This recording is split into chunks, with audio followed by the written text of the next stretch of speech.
Bien, bonjour à toutes et à tous. Merci beaucoup d'être encore là. J'espère que vous n'avez pas trop faim. Certains ont très faim, ils partent. Pas très grave. C'est jamais évident de passer après une présentation aussi géniale. Donc, merci d'applaudir encore Dr Diabira, s'il vous plaît. C'était incroyable.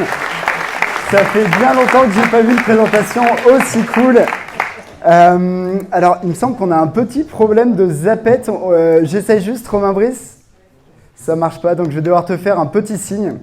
Donc, juste encore merci à toutes et à tous d'être là. Merci à toute l'équipe de m'avoir invité. Merci Nina pour l'invitation. Merci à toute l'équipe. C'est toujours un plaisir de revenir en Bretagne. Donc juste pour me présenter rapidement pour celles et ceux qui ne me connaissent pas, j'imagine la majorité d'entre vous, donc je suis kiné depuis 15 ans, diplômé de l'école de Grenoble, j'ai fait un master en STAPS après mon diplôme, master de recherche, et j'ai monté la filiale française de la clinique du coureur. Je reconnais certains visages parmi vous, et puis aussi l'agence EBP, certains ont déjà fait des formations ou des e-learning à l'agence, donc voilà, on a monté ça avec beaucoup de gens, et c'est des projets qui ont 10 ans déjà et qui continuent de perdurer, qui continuent de croître. Donc c'est vraiment chouette et c'est grâce à vous. Donc mes objectifs aujourd'hui, donc Nina m'a demandé de parler des lombalgies du sportif, donc c'est deux sujets moi que j'adore. L'idée aujourd'hui c'était de faire un tour d'horizon de la prévalence des lombalgies chez les sportifs, de comprendre pourquoi il y a autant finalement de lombalgies chez les sportifs, parce qu'on dit oui vous avez mal au dos, il faut faire du sport, mais en fait les sportifs ont beaucoup de lombalgies, c'est ce qu'on va voir. Puis surtout qu'est-ce qu'on peut leur proposer d'un point de vue thérapeutique. Donc voilà, et alors j'adore dans les présentations sur la lombalgie du sportif, vous commencez par cette vidéo, regardez bien, c'est Dan Bigard qui s'élance pour frapper une pénalité. Et alors cette vidéo est incroyable, regardez. Et alors là, cette vidéo me fascine, elle me fascine parce qu'il a une lombalgie aiguë qui arrive, un lumbago au moment où il va pour frapper. Et j'avais partagé cette vidéo sur les réseaux sociaux et j'avais demandé aux gens, mais vous pensez qu'il se passe quoi? Qu'est-ce qui se passe au niveau de sa colonne lombaire pour qu'à ce moment-là, il ait une attaque lombaire comme ça? Je trouve ça fascinant et je vous avoue que je n'ai pas la réponse. Il simule. Alors évidemment, il y a plein d'hypothèses et j'en ai pas mal. Il simule. Alors, cette vidéo, je l'ai partagée à Marc Laslett. Vous avez entendu parler du cluster de Laslett. J'ai la chance de connaître Marc depuis plus de 15 ans maintenant. Et Marc, il a un avis très très spécifique sur la question. Je vous en parlerai juste après, c'est juste pour vous garder un tout petit peu attentif. Alors, quelle est la prévalence des lombalgies chez les sportifs ? Il y a une super étude qui a été faite par Trumpeter. Donc en fait, la prévalence, elle varie énormément, de 1 à 95% sur l'ensemble de la vie. Et la prévalence instantanée, c'est 18 à 65%. Et on a une super étude qui est parue en 2020 par Wilson qui nous montre que la prévalence instantanée est de 42% quand on demande à des sportifs s'ils ont mal au dos. Et sur les 12 prochains mois, il y a un sportif sur deux qui aura mal au dos. Et la prévalence à vie est de 63%. Donc en fait, ce qui est intéressant, c'est qu'on voit que la prévalence chez les sportifs reste quand même en dessous de la prévalence dans la population générale qu'on estime à peu près 80%. À peu près 8 personnes sur 10 auront mal au dos au moins une fois dans leur vie et 63% des sportifs. Et quand on regarde les sports les plus touchés, c'est là où c'est intéressant. Les prévalences les plus fortes sont en aviron, en ski de fond, en gymnastique et en équitation. Il y a près de 90% de prévalence chez les gens qui font de l'aviron. Et alors je sais qu'il y a beaucoup de Mackenzies dans la salle, mais quand vous faites de la flexion de fin d'amplitude répétée avec de la force, etc., eh bien, forcément on peut commencer à tirer sur l'annulus postérieur et venir stimuler un petit peu ce nerf sinu-vertébral qui peut donner une douleur somatique référée. Ensuite, on a des sports qui donnent mal au dos aussi, mais de façon un peu moindre, un petit peu plus modérée. On a la course à pied, le foot, le tennis et le handball. Et bonne nouvelle pour les coureurs quand même, il y a une super étude de Daniel Bellavi qui a montré que les coureurs, écoutez bien, ont des disques plus épais et plus denses en glycose aminoglycan que les gens qui ne courent pas. Il a comparé 3 groupes de coureurs, des sédentaires, des gens qui font 20 à 40 km par semaine et des gens qui font 50 km par semaine et plus. Donc même si les coureurs rapportent parfois un petit peu mal au dos, il est complètement aberrant aujourd'hui de dire que la course à pied tasse les disques lombaires et crée des discopathies. C'est l'inverse, plus vous courez, plus vous allez avoir des disques forts et résistants. Ensuite, dans les sports les moins touchés, on retrouve le basket et la natation. Et vous pouvez voir en fait à travers ces prévalences que les sports qui donnent le plus de lombalgie, c'est les sports qui impliquent le plus de stress mécanique. Donc évidemment, quand vous faites de la natation, vous êtes en relative décharge. Et en basket, il y a sûrement des phases de suspension. Il y a quand même, les basketteurs font environ 40 à 50 sauts par match. Donc malgré ces sauts, on s'aperçoit que c'est quand même, il semblerait, un petit peu moins délétère que de l'aviron ou de l'équitation par exemple. Alors, l'impact de l'âge aussi. Les jeunes sont touchés. Il ne faut pas négliger les pathologies des jeunes ados. On s'aperçoit que les moins jeunes ados ont quand même plus fréquemment mal. Les très jeunes ont rarement mal. Mais c'est quand même quelque chose à faire très attention et à y prendre garde et ne pas négliger ça avec des jeunes athlètes, notamment en haut niveau en sport-études, qui ont beaucoup de charges d'entraînement et d'intensité. Tu peux passer, Romain Brice, s'il te plaît. Ensuite, est-ce que les athlètes pros sont plus touchés que les athlètes amateurs ? Oui, sans doute lié à l'intensité, au volume d'entraînement, au manque de récupération, à l'enchaînement des compétitions. Donc, que retenir ? Concrètement, il semblerait que la lombalgie dans les sports soit directement liée aux contraintes mécaniques, répétées de fin d'amplitude. Ça, c'est la première des choses. Donc, ça a parlé à des mécanistes et tout de suite, on commence à percevoir un petit peu qu'est-ce qu'on pourrait faire avec ces gens-là. Quand vous faites de la flexion répétée en aviron toute la journée, peut-être qu'il serait intéressant d'aller un peu dans l'autre sens, comme on dit, pour remettre un peu de crédit. Ensuite, évidemment, le volume, c'est-à-dire le temps passé à faire l'activité et l'intensité à laquelle elle est faite, notamment via la vitesse dans le geste sportif, sont l'un des principaux facteurs de déclenchement des lombalgies. Et on s'aperçoit qu'il y a toujours cette relation en U. En fait, si vous n'en faites pas du tout, on sait très bien que les sédentaires sont très à risque d'avoir des lombalgies. Si vous en faites beaucoup plus, beaucoup trop, là, vous pouvez déclencher des symptômes. Donc, il y a cette zone, en fait, idéale où vous allez mettre des contraintes sur le dos de façon à le renforcer, mais sans déclencher de douleur. Donc, c'est très, très important. Et encore une fois, ne jamais négliger des lombalgies chez les adolescents. Ensuite, qu'est-ce qui peut faire mal au dos ? Là, je passe après tout le monde ce matin. On a eu une super présentation de tout le monde. Et donc, je vais juste vous remontrer l'étude de Peterson, que vous connaissez sans doute, qui a essayé de déterminer qu'est-ce qu'on peut vraiment identifier d'un point de vue clinique, d'un point de vue physiopathologique. Eh bien, on peut identifier de façon fiable les disques, les douleurs discales.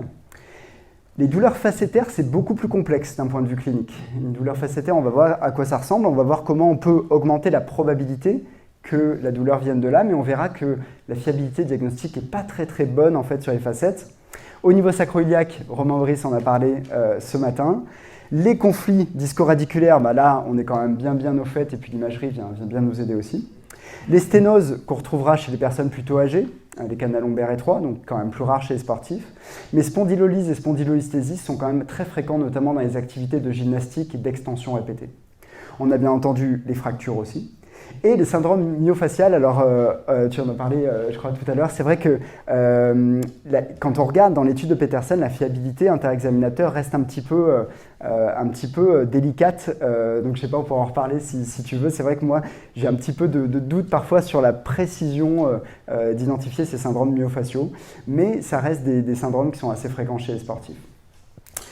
Donc d'un point de vue discal, comment est-ce qu'on peut identifier que la source de nociception est bien discale ? C'est le test des mouvements répétés de Mackenzie pour identifier la centralisation. Vous savez que si quelqu'un centralise, la probabilité que la douleur, la nociception soit d'origine discale est très très forte. Par contre, si quelqu'un ne centralise pas, ça ne veut pas dire que ce n'est pas discal. Il peut avoir un disque complètement dégueulasse et ne pas centraliser, pour faire simple. Donc la centralisation des symptômes, c'est vraiment quelque chose de très très bien documenté pour identifier la source de nociception. Étant le disque. Et alors, qu'est-ce qui peut se passer dans le disque ? Moi, j'adore ce papier, un très très gros papier de Farden, qui nous montre les différentes atteintes discales qu'on peut avoir en fait dans un disque et qu'on ne voit pas nécessairement à l'imagerie, que l'on voit sur des imageries en fait avec des produits de contraste qui permettent de faire ressortir ces fissures en fait, qui peuvent être des fissures concentriques, comme vous voyez au niveau C, des fissures radiales et des fissures transverses, qui peuvent tout à fait venir stimuler le tiers externe du disque qui est innervé. Vous savez que les deux tiers internes ne sont pas innervés, donc ils ne peuvent pas transmettre un message nociceptif, à moins qu'il y ait une inflammation du plateau vertébral, on le verra après.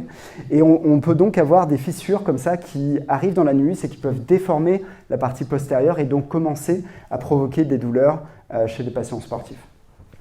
Évidemment, on a les hernies discales, les hernies exclues, les hernies séquestrées qui peuvent donner des symptômes neurologiques. Évidemment, on va avoir un signe de l'ASEC positif, on va avoir l'examen neurologique des signes, de perte de symptômes, perte de force.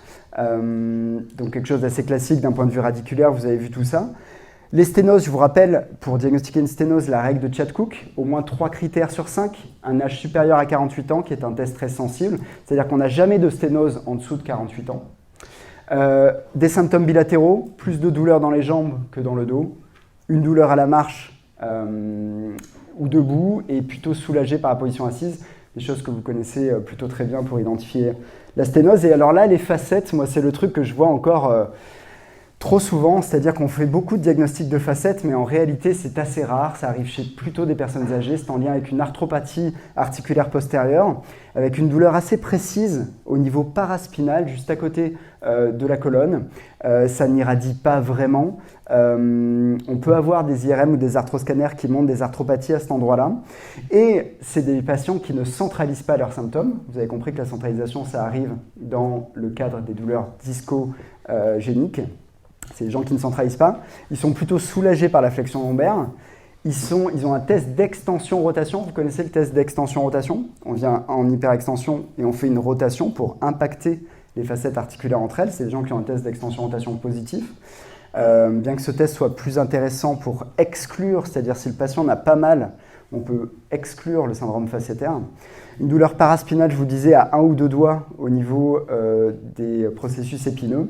Et puis, c'est plutôt des gens âgés, encore une fois, sauf dans le cadre de sport en extension répétée ou en extension. La gymnastique, la course à pied, pourquoi pas, notamment en descente entre elles, qui peut créer une surcharge au niveau de l'arc postérieur. Et alors là, un autre cas que j'ai reçu il n'y a pas très très longtemps, tu peux lancer la vidéo, Romain Brice, s'il te plaît. J'ai cette patiente qui vient, qui fait 3 fois du basket par semaine et qui me décrit cette douleur-là, dominante à gauche, mais un peu des deux côtés. Elle court, elle fait de la course à pied 1 fois par semaine en plus du basket. Elle a un IMC très bas. Elle rapporte un petit appétit depuis toujours et elle a un cycle extrêmement perturbé. Je l'ai reçu au 2e semestre de l'année dernière. Et elle me dit, au mois d'août, j'ai eu mes règles tous les jours. Et je lui dis, tu as eu tes règles tous les jours au mois d'août? Elle me dit, oui, c'est bien ça. Elle a un cycle menstruel extrêmement perturbé, elle est mince. Elle est dans ce qu'on appelle un syndrome de REDS.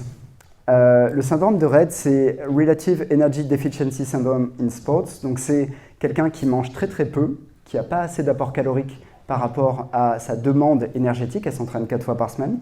Elle est extrêmement mince, elle a un cycle perturbé et donc ça la rend vulnérable d'un point de vue osseux. Et elle est allée faire une IRM et elle avait une fracture de stress au niveau du sacrum. L'imagerie là est tirée de l'article. Et j'ai adoré ce titre de l'article qui dit les fractures de stress du sacrum, elles vous voient, mais est-ce que vous les voyez? Parce que je pense que c'est l'un des diagnostics qui est le plus occulté chez les sportifs, notamment chez les sportifs qui font des sports à impact, comme la course à pied par exemple de longue distance, ou des choses comme le basket ou le volley par exemple. Donc la douleur sacro-iliaque, on va passer très très vite, c'est une douleur qui est autour de l'épine supérieur qui intéresse la fesse, possiblement la cuisse la plupart du temps. Et il y a ce fameux cluster de Mark Laslett avec 3 tests positifs sur 5. Il y a un test que je rajoute moi qui est le heel drop test. Je ne sais pas si vous connaissez le heel drop.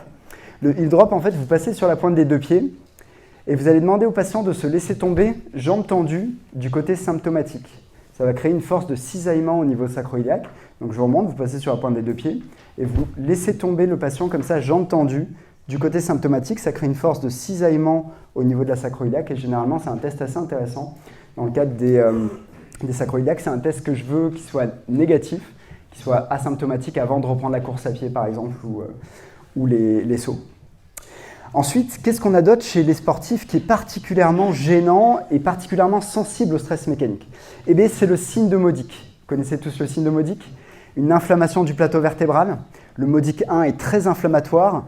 On a l'habitude de dire que les gens qui ont un Modic, ils n'ont pas mal au dos, ils souffrent du dos. C'est vraiment des gens qui sont dans une sorte de désespoir, qui ne comprennent pas ce qui se passe. Ils ont une douleur constante, ils ont une douleur la nuit, ils ont un gros dérouillage matinal, ils bénéficient des anti-inflammatoires généralement.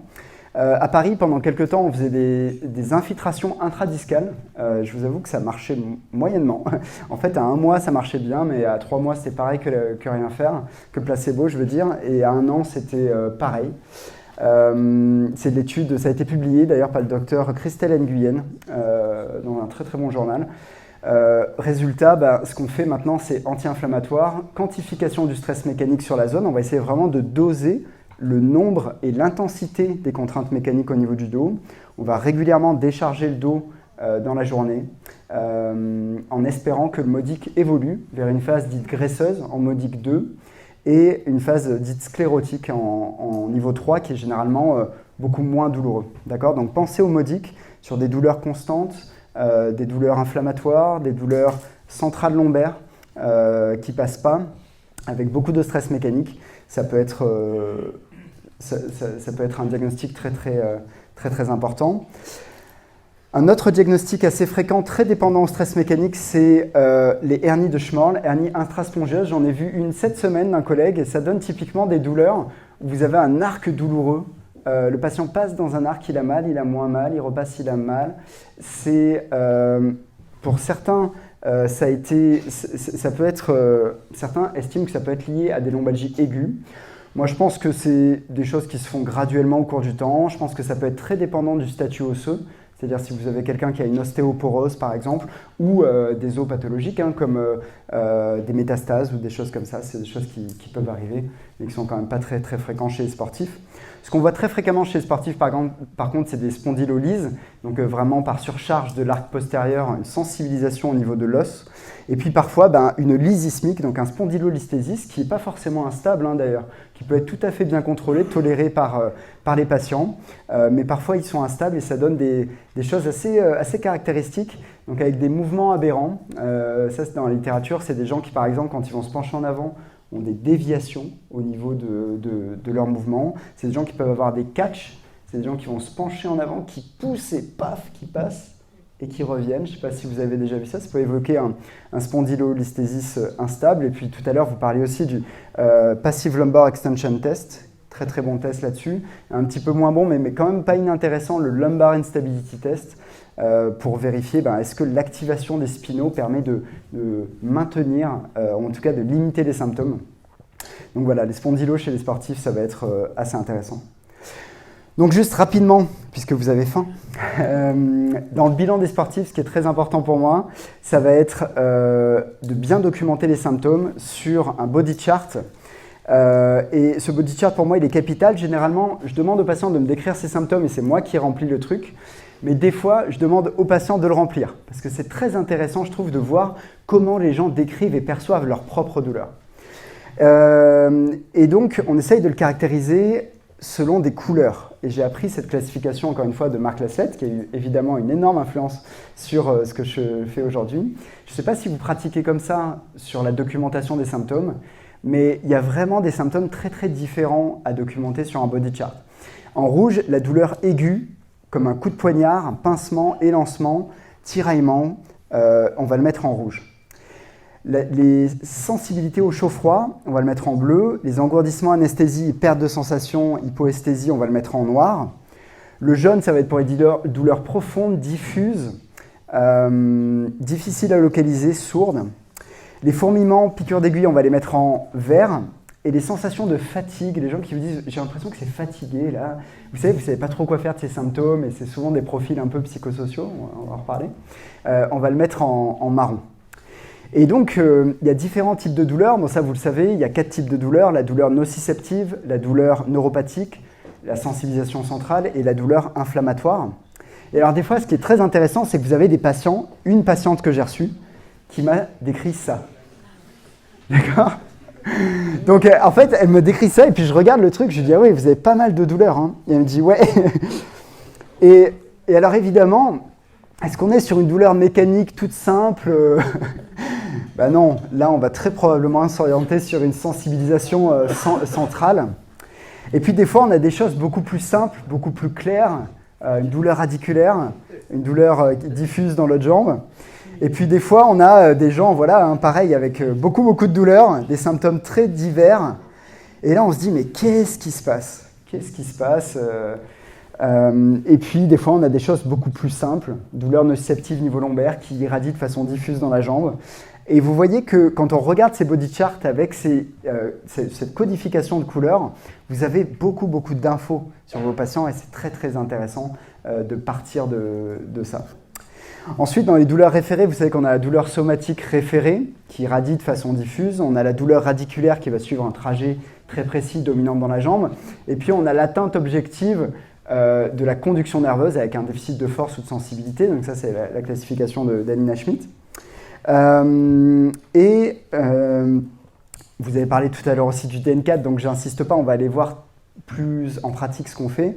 Donc le DN4, vous connaissez, les douleurs inflammatoires, donc là ça peut être le signe de Modic, ça peut être aussi un lumbago aigu. Moi je pense que Dan Bigard, il a été bloqué pendant un bon petit moment et s'il prenait des anti-inflammatoires, ça devait lui faire beaucoup de bien. D'ailleurs, les anti-inflammatoires sont recommandés grade 1 dans les lombalgies aiguës. C'est bien normal parce que je pense qu'il y a une grosse réaction inflammatoire.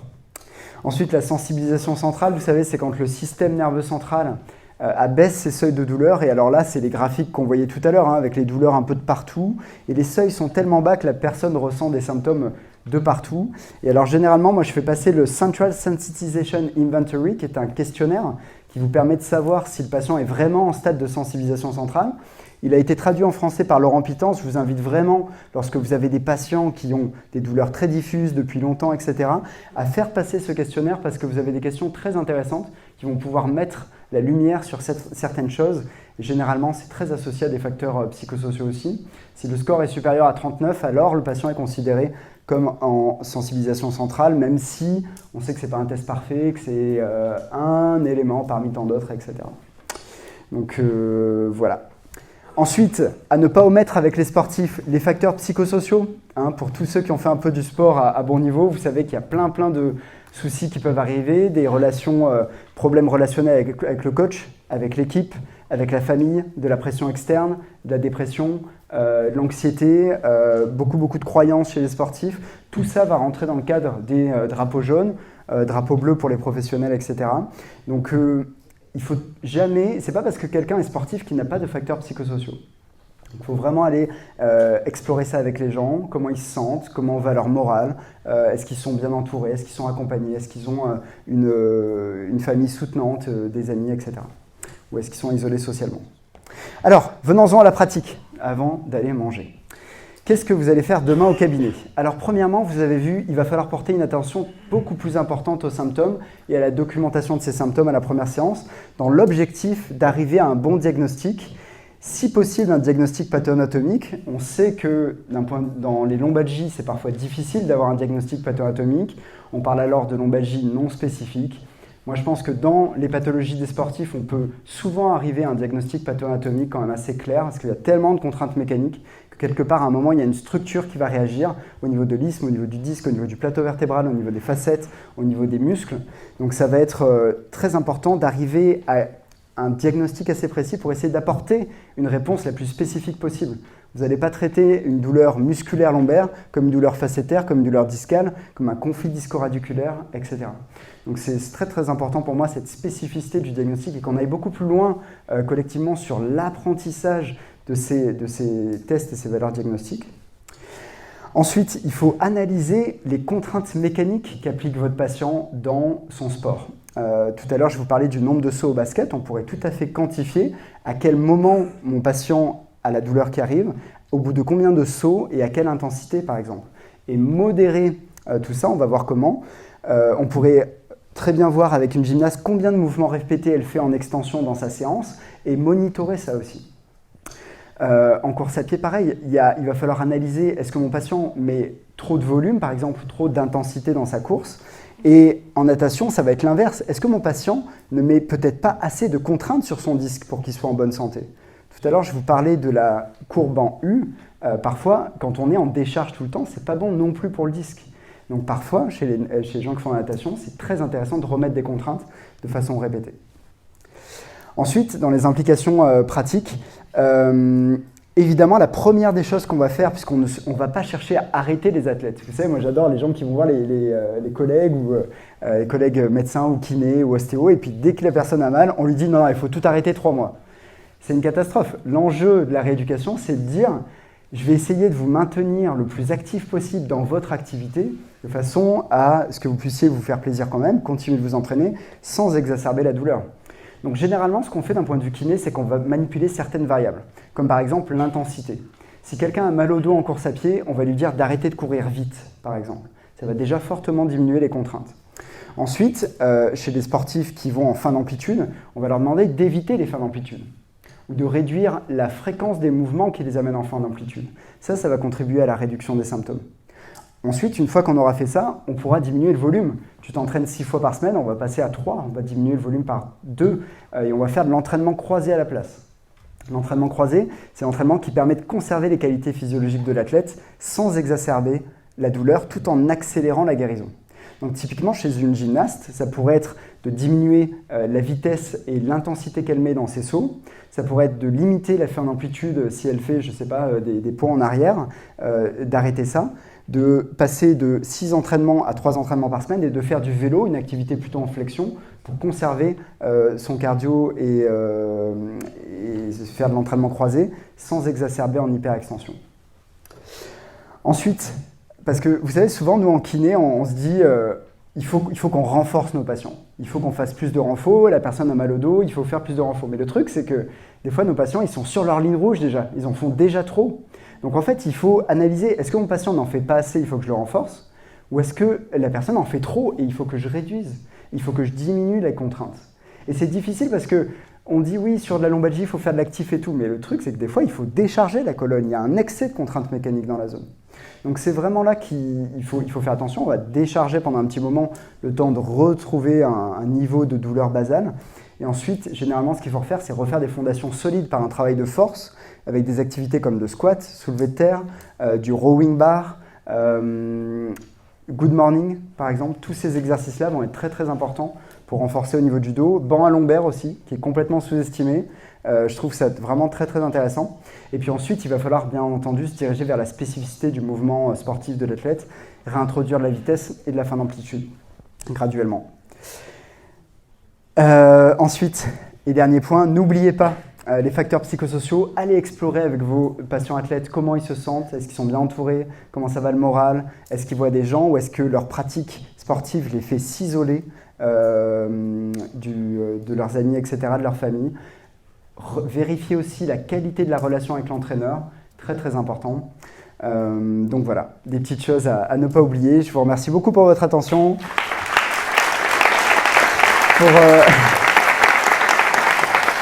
Merci beaucoup. Pour celles et ceux qui ont Instagram, vous pouvez scanner ce QR code et me suivre. Je travaille à vous faire une vidéo par jour quasiment pour vulgariser tout ça. Je vous remercie beaucoup encore pour l'invitation et à très bientôt. Merci de nous avoir montré des vertèbres, parce que là, une matinée sans vertèbres, on a exploré toutes les zones du corps, mais là, c'est du bien de revoir un peu de colonne vertébrale. Est-ce que vous avez des questions ou des interrogations? Est-ce que tu peux parler un peu d'impact du sommeil chez les sportifs? Oui, bien sûr. Alors, on sait que dormir moins de 7 heures augmente par 2 le risque d'avoir des lombalgies chez les adolescents, par exemple. C'est des études Kiel, je ne sais plus comment c'est le nom, un nom de l'Est. Par contre, vous savez, il y a toujours ce chiffre de 8 heures qui sort. Et en fait, 8 heures, c'est vrai en moyenne. Il y a une étude de Fisher là, sur 53 000 personnes qui montre qu'en moyenne, on dort 8 heures. Mais il y a des gens qui sont très bien à 2-3 heures et d'autres gens qui ont besoin de 12 à 14 heures par nuit. Certains d'entre vous se reconnaissent, je suis sûr. Et un jour, j'ai changé avec Bart Dingenen, qui est un chercheur belge, et il suivait une perchiste de haut niveau. Et c'était un perchiste, je crois. Il dormait 3 heures par nuit, c'était un ado, alors que les ados dorment généralement beaucoup plus. Les ados ont besoin de 9-10 heures en moyenne. Et à 40 ans, à 6 heures en général, on est bien et on va réduire comme ça tranquillement jusqu'à 4-5 heures à 80 ans. Mais lui, alors que c'était un adolescent perchiste de haut niveau, il dormait 3 heures par nuit, il était parfaitement bien. Donc ça revient à cette notion de chronotype. Je vous invite à faire ça, tiens, ce week-end, je vous invite à calculer votre chronotype. Ça va être compliqué pour les gens qui ont des enfants, parce que l'idée du chronotype, c'est de se dire, j'essaye d'interagir minimalement avec la lumière naturelle ou les écrans avant d'aller dormir, je note l'heure à laquelle j'ai envie d'aller dormir, le matin, je me réveille sans réveil et je vois à quelle heure je me réveille. Donc généralement, il faut 2-3 jours pour normaliser l'heure de réveil. Mais une fois que vous aurez noté ça, vous aurez votre chronotype. Et en fait, vous ne pourrez pas trop déroger de ce chronotype-là. Moi, je pense que c'est très très mauvais de se dire, admettons que vous avez besoin d'aller au lit à 23h et vous levez à 8h, donc 9 heures de sommeil. Je pense que c'est l'une des pires choses dans la vie de vous lever, de vous forcer à vous lever à 6h parce que vous avez entendu que se lever très tôt c'était super, parce que tu pouvais faire du yoga, ton miracle morning, etc. Je pense qu'il n'y a rien de pire d'altérer son chronotype naturel qui est déterminé génétiquement, qui est très très peu modifiable je pense. Vous allez voir, vous allez avoir beaucoup plus de bénéfices et avec les sportifs, d'aller explorer cette notion de chronotype et de le respecter et de travailler autour de ça plutôt que de vous forcer à vous dire « non, moi j'ai envie de me lever à telle heure ou à telle heure ». Donc bon courage pour calculer votre chronotype. Vous allez voir, c'est assez intéressant. Moi par exemple, c'est 23h30, 8h. Je suis parfait comme ça. Mais c'est pas facile tous les jours, quoi.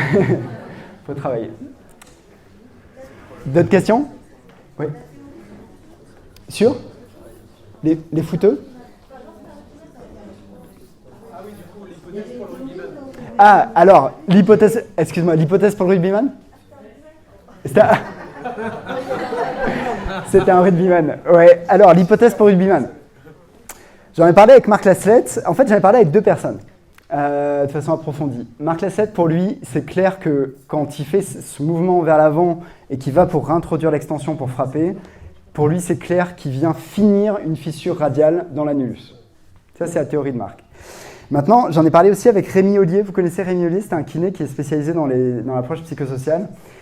Et il me dit, Flavio, on remet trop l'emphase sur la structure. On ne sait pas du tout ce qui s'est passé dans sa vie avant. Peut-être qu'il a mal dormi, peut-être qu'il a des soucis perso, pro, qui l'ont amené à ce moment-là, à ce truc-là. Je dis, oui, d'accord, Rémi, mais là, il va pour frapper. Et à l'évidence, il ne fait pas une fracture du stress, tu vois, à ce moment-là, quoi. Il n'a pas une montée de stress ou une... C'est très difficile, je trouve, d'expliquer ce moment-là précis d'un point de vue psychosocial. Sinon, à part ça, il a une IRM. Alors, il a une IRM, je ne sais pas. Franchement, il aurait fallu suivre, mais il n'est pas impossible qu'il y ait l'IRM, il n'y a rien du tout. Mais je pense que si on met un petit peu de produit de contraste dans le disque et qu'on va voir un petit peu vraiment ce qui se passe d'un point de vue intradiscal, je pense qu'on serait assez intéressant, je pense. Maintenant, je suis d'accord avec Rémi. Clairement, tu n'arrives pas là si tu es en bonne... Enfin, si tu dors bien, c'est très rare, quoi. Donc peut-être que oui, il avait une surcharge d'entraînement, peut-être qu'il était fatigué, peut-être qu'il a eu un souci pro-perso, du stress, etc., qui l'a amené à ce moment-là. Mais à ce moment-là, moi je pense qu'il y a un truc qui se passe d'un point de vue structurel qu'on ne comprend pas et qui est hallucinant. Il y a une hypothèse au niveau lombaire, et notamment au niveau thoracique. Mais alors là, il nous faudrait des anatomistes. Je ne sais pas s'il y a des anatomistes parmi vous. Il y a un bouquin de référence qui s'appelle Anatomie Anatomie clinique du rachis lombal et sacré de Nikolai Bogduk, qui est un classique. Et cet anatomiste australien, en fait, évoque l'hypothèse que dans les blocages aigus comme ça, il y a un blocage d'un ménisque, parfois dans les articulations. Donc je ne sais pas si parmi vous certains sont spécialisés là-dedans, mais dans tous ces blocages-là, une des hypothèses à l'époque, c'est aussi le fait qu'on coince un ménisque au niveau du repli capsulaire et que ça peut expliquer les lombalgies aiguës. C'est une vieille théorie. Encore une fois, pour Marc, pour lui, c'est une fissure qui était là, quoi. Il manquait juste ça. Et peut-être que l'intensité du geste a permis de faire ce truc-là. Voilà. Je vous remercie beaucoup pour votre attention. Merci pour l'invitation encore. Merci.